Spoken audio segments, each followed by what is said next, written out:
Alright, good morning. It's Tom Longo here, Gold Goats and Guns. And today, by popular request, we are going to make a video about how to make Greek style yogurt from goat milk. And if you didn't watch my last video on making cheese, you'll note that making yogurt starts with goats. So I'm going to go grab one, and we're going to go bring her onto the stand, and we're going to milk her. Sapphire, she's my lead goat. She's my herd dam, and she knows the routine. You'll note that she's in charge. She's the first one and the only one at the gate because, come on girl, come on girl, come on girl. She knows what to do. She just doesn't understand why I've got the camera in my hand. All right. It's also breeding season, and they get a little weird during breeding season because they don't want to leave their boys. I got bucks out in the pasture, and they mostly want to stay out there. So when they start doing this, it may be a sign that she's starting to come into heat, especially Sappy. She comes into heat hard. All right, so my milk stands on my back porch, and so she's going to have to navigate all of these horrible obstacles and all these blind alleys, and it's really stressful on a goat. But she knows what to do, which is jump up on the stand, stick her head in the bucket, and eat. Morning, Sappy. How are you, sweetheart? Hello, girl. Sappy's like 4 or 5 now. I think she's 5. Yeah, I think she's 5, and she's quite the producer. She's a half myotonic, half Nubian, barrel-chested, mean as a snake. Enforces her position as herd dam quite forcefully. That's a nice way of putting it. She's a pain in the ass. So this is the filtering the milk stage. I didn't cover this in my cheese making video. I kind of went right past it. But so this is the milk from Sappy, and you'll see that it's got a big foam on it. This foam needs to come off, otherwise, well, one, that's where like the hair. Wait a second. Here, stick it in here. Okay. This is where like hair and sand and stuff gets caught in the foam. So if you scoop it off with a spoon, it'll really help. You're going to filter the milk anyway, but at the same time, the milk tends to the foam tends to clog the filter anyway. So now what I've got here is I had 2 quarts. These are 2-quart mason jars, and I have 2 quarts worth of cold milk. And you don't have to start with cold milk and mix it half and half. But I've got milk in the refrigerator, and I like to move my inventory through.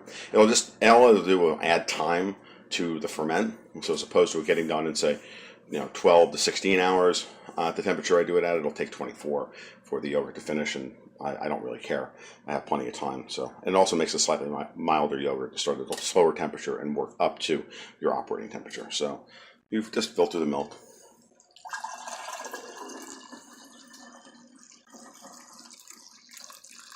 This is just a coffee strainer, a permanent coffee strainer. And what I'm going to do is fill that up. Sappy did well this morning. She gave me a little bit more than a quart, which is great. So she's producing well. And you see how the foam will sit on top, and we'll just let that drain while I milk the next goat. And we'll do that over and over again. Cover this. Keep everything covered. No matter how dirty your house is, if you keep everything covered, you can still produce really high quality cheese and really clean yogurts, right? All right, I've got goat number 2's milk. Is that we work in glass in these 2-quart mason jars because that's the way you keep everything clean. Otherwise, you have to work with disposable one-use plastic containers, and that dramatically raises cost. So, even though we clean with, like I said in my last video, we use a spray bottle of that's ammonia and Dawn that we have over there, and it works really, really well because it cuts through the milk fat, and you only wash in warm water as opposed to hot. Because you will get some of the milk salts will basically played out onto the surfaces of like your stainless steel and your glass, and it's really hard to get it off. I have to get another jar. Hold on. Even with cleaning everything that we use immediately, I don't let dairy dishes lay around. I cover clean them immediately. We still put them back through the dishwasher on high temperature with a jet clean and a steam dry in order to autoclave them basically as much as possible in order to get them clean. And we found that if we don't do all of those steps, we start getting like weird bacteria and things start going badly, and I have to throw batches out or basically feed it to the dogs, and it's never good. So the sample handling is incredibly important. I wasn't kidding when I said, even though you may feel your environment isn't clean, it is if you work with clean jars, you keep them capped, you wash your hands before you work, and you never touch the milk. You can do very, very well and produce a very high quality food with very consistent results. Okay, so this is the yogurt culture. I keep it in the freezer. I get it from the same place I get my other cultures from. They all come from the cheesemaker.com, and that's a site run by Steve Shapson. He does a great job. He's got wonderful stuff. So you just grab a small amount of yogurt culture out of the jar. Yeah. Trying to do this one-handed is kind of silly. You don't really need very much. Boom. Put everything in there. Close that back up.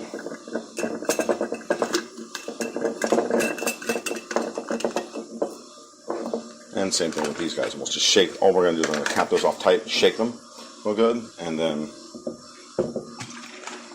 no leak. Strong hands from milk and goats. Leave that be. Clean that off. And put everything back in the refrigerator. So now I've got my 4 quarts of yogurt and it's ready to go into the temperature bath.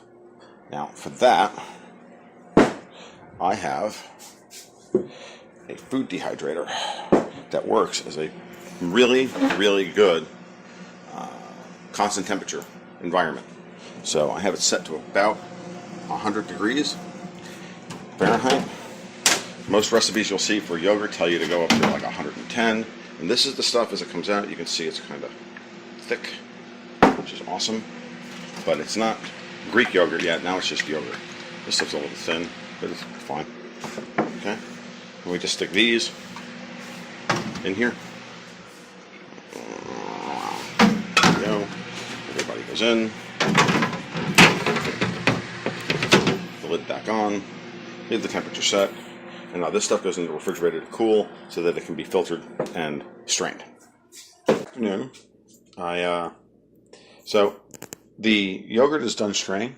And as you can see, this is what it looks like. I've just had a chance to strain for about 24 hours. Now I'm going to scrape the sides here, and I'm going to put it along with the other bit of it here in the bowl, and then I'm going to mix it. I'm going to put it in the blender. I'm going to beat it for a bit just to smooth it out, and then we'll dish it up. All right, so it's in the bowl.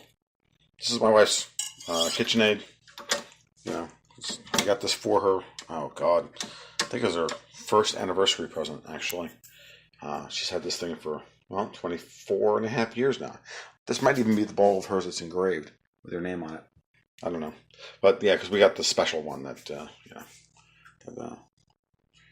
they sent off for a second bowl, and it was what do you call? We get engraved with her name on it and everything. It's a silly thing the KitchenAid does. So that's going to go for a bit, and once I plug it in, and there it is. Okay, and then that'll mix for a couple of minutes, and I'm going to wash the dishes while I do that, and then we'll dish it up. All right, well, it's been a couple of minutes. Dishes are draining, cleaned, and now it's time to turn this off and show off the handiwork. That's what's left. That's what it looks like now. It's relatively thick. Some batches are thicker than others. It'll just depend on what you're doing. I also add just a little bit of whey back to the stuff because it was kind of thick. It was like a little too thick, and but you don't have to.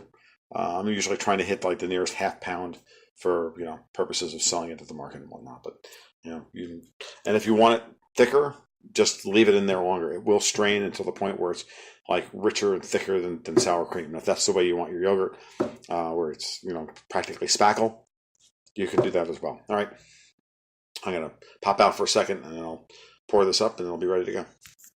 All right, so trusty dusty postal scale, some 16-ounce deli containers, big bowl of yogurt. Not too hard to figure out how things work from here. I'm going to pour one of these out so I can show you what it looks like.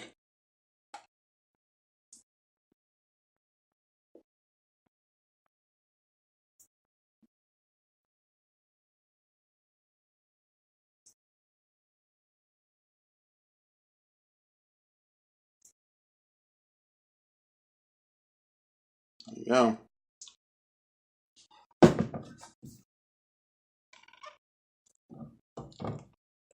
£1 Greek yogurt.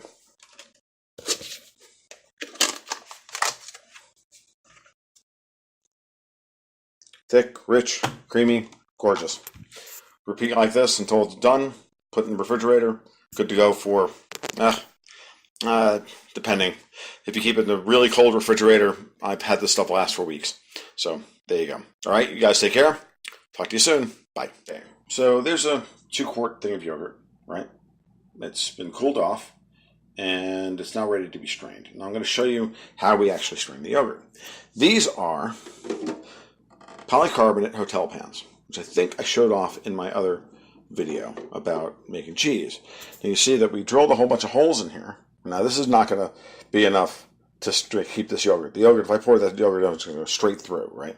But so you bought some shallow hotel pans, drilled some holes in, bought some deeper hotel pans, and then just mixed this, set the one and the other. These are basically steam table pans made out of polycarbonate, and polycarbonate is really good for working with foods. This is food grade polycarbonate. So now what I'm going to do is I'm going to pull out the filtration material and show you how I do that. All right, so now I've added the filtration material. This is just organza, which you can get at Joann Fabric. It's a wedding veil. I would recommend cleaning it. I would recommend washing it before you use it. Get all the sizing off of it. It's just nylon, basically. And as a chemist, I know that this is not food grade coming out of the fabric shop. So you'd want to wash this. You cut it up. And what we do is we do this. We do a double layer of it. And you also note that it's all crinkly and stuff. It doesn't come this way. An organza wedding veil is nice and smooth. But as you use it over and over and over again to strain acidic yogurt, it tends to bunch up and get old. So it's good for 3 or 4 months worth of everyday use. If you're only going to make yogurt every once in a while, it's not a big deal. We make yogurt almost every day. I make 5-6 batches a week. So I'm constantly moving through batch after batch and working with it. So the yogurt is done straining. As you can see, this is what it looks like. I just had a chance to strain for about 24 hours. Now I'm going to scrape the sides here, and I'm going to put it along with the other bit of it here in the bowl, and then I'm going to mix it. I'm going to put it in the blender. I'm going to beat it for a bit just to smooth it out, and then we'll dish it up. All right, so it's in the bowl. This is my wife's KitchenAid. I got this for her. Oh God, I think it was her first anniversary present. Actually, she's had this thing for 24 and a half years now. This might even be the bowl of hers that's engraved with her name on it. I don't know, but yeah, because we got the special one that they sent off for a second bowl, and it was what do you call? We get engraved with her name on it and everything. It's a silly thing the KitchenAid does. So that's going to go for a bit, and once I plug it in, and there it is. Okay, and then that'll mix for a couple of minutes, and I'm going to wash the dishes while I do that, and then we'll dish it up. All right, well, it's been a couple of minutes. Dishes are draining, cleaned, and now it's time to turn this off and show off the handiwork. That's what's left. That's what it looks like now. It's relatively thick. Some batches are thicker than others. It'll just depend on what you're doing. I also add just a little bit of whey back to the stuff because it was kind of thick. It was like a little too thick, and but you don't have to. I'm usually trying to hit like the nearest half pound for purposes of selling it at the market and whatnot. But and if you want it thicker, just leave it in there longer. It will strain until the point where it's like richer and thicker than sour cream. And if that's the way you want your yogurt, where it's practically spackle, you can do that as well. All right. Well, I've poured everything up now, and I just wanted to close with a couple of final thoughts about this. I worked with just the milk and a little bit of dry culture, and then strained it. That's all we've done here, right? But traditional Greek yogurt or Greek yogurt you buy at the store could have been augmented with other forms of whey protein or something like that in order to thicken it up. Traditional Greek yogurt is made with sheep's milk, which is incredibly rich. Having friends who are Greek, they've told me this, and the fat rises to the surface, and the thing cools off, and you break through the fat layer, and then you use the chip of fat to spoon the yogurt out of the container, which is just insane, right?